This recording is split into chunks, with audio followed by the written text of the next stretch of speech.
I didn't scream. I didn't argue. I just stood in the doorway, staring at my childhood room.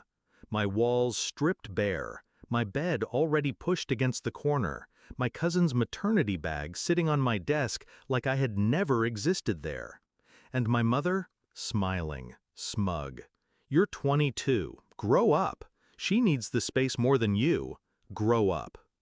That was her verdict after 22 years of loyalty, sacrifice, and silence. I nodded. Quiet, calm, because in that moment something inside me snapped, not in rage, but in clarity. That room wasn't just drywall and a bed, it was the last piece of me they hadn't already claimed. And now they were erasing me completely. So I smiled faintly, walked upstairs, and began folding clothes into my suitcase. I should explain, I was the invisible one in the family, the reliable one, the one who gave while others took. Babysitter, chauffeur, therapist, maid, whatever role they couldn't fill, I filled it. And every time I asked for a shred of recognition, I was told I was overreacting. My cousin, golden child since birth, got showered with love and protection. Pregnant at 20? She was brave. Dropped out of school? She was finding herself. Me?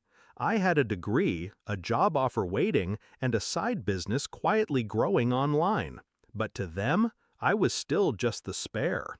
So when my mom shoved my suitcase toward me and called it growing up, I realized she had no idea who she was talking to. That night I didn't sleep. I planned. See, the house wasn't really theirs, not entirely. It had been willed jointly to my mother, my aunt, and me by my late grandmother. They forgot to mention that little detail. But I knew. I had the documents. For years, they treated me like a tenant in my own home, blind to the fact that I was part owner.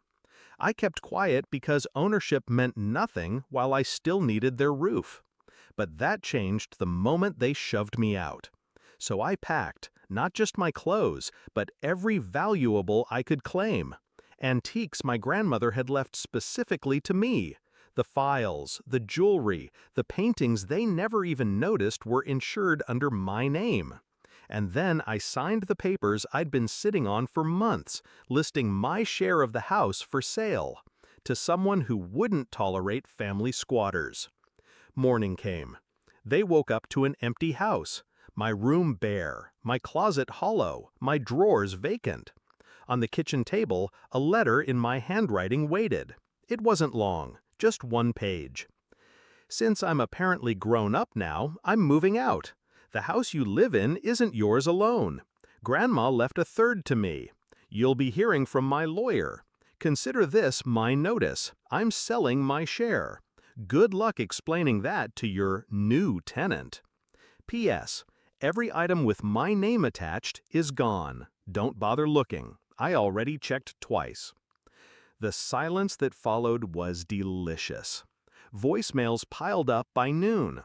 My mother's voice cracked with panic. My cousin crying in the background. My aunt screaming about betrayal. I didn't answer. Instead, I checked into a hotel. Slept better than I had in years. Booked a flight the next day to Spain. A solo trip I had dreamed of but always postponed because family needed me. Now, they could need themselves. Weeks passed. The house went into chaos. Realtors called. Inspections were scheduled. My mother begged me to reconsider, claimed I was tearing the family apart. My aunt accused me of greed. I let the lawyers handle it. Cold, professional, clean. Every time my phone buzzed with another plea, another insult, another guilt trip, I sat on a balcony in Barcelona, sipping espresso, watching the ocean, and smiled. Because for once, the weight wasn't on me. It was on them. The climax came fast. The buyer pushed through, unwilling to let extended relatives delay the deal. My mother and aunt scrambled, desperate to buy me out, but they couldn't afford my share at market price. They begged me to accept less.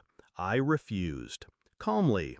"I'm grown up now," I told them. "I don't need charity." It stung. I knew it did. By the end of the month, they were forced to downsize, packing boxes, selling furniture, dragging my cousin's maternity bag into a smaller rental they hated. Me?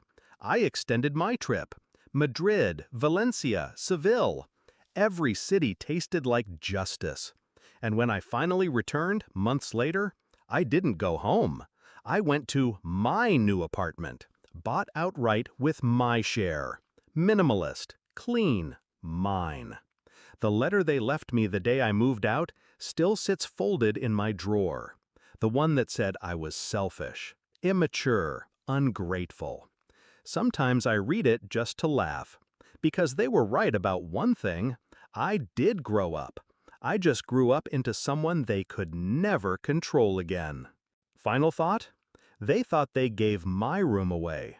What they didn't realize is that I took the house with me when I left. And the freedom that followed? That was the real inheritance.